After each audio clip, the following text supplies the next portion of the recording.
In this video, I'm going to show you how to move object from model to layout in AutoCAD. As you can see here on my screen, we're just going to click on the layout one and right click on the layout one and click here the page setup manager and then click modify.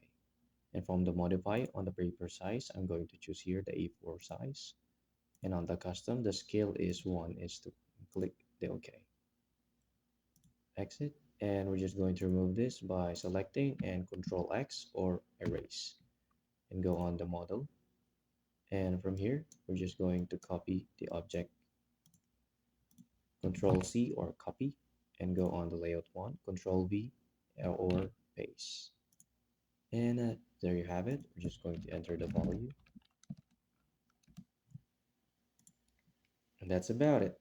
That's how to move object from model to layout in AutoCAD.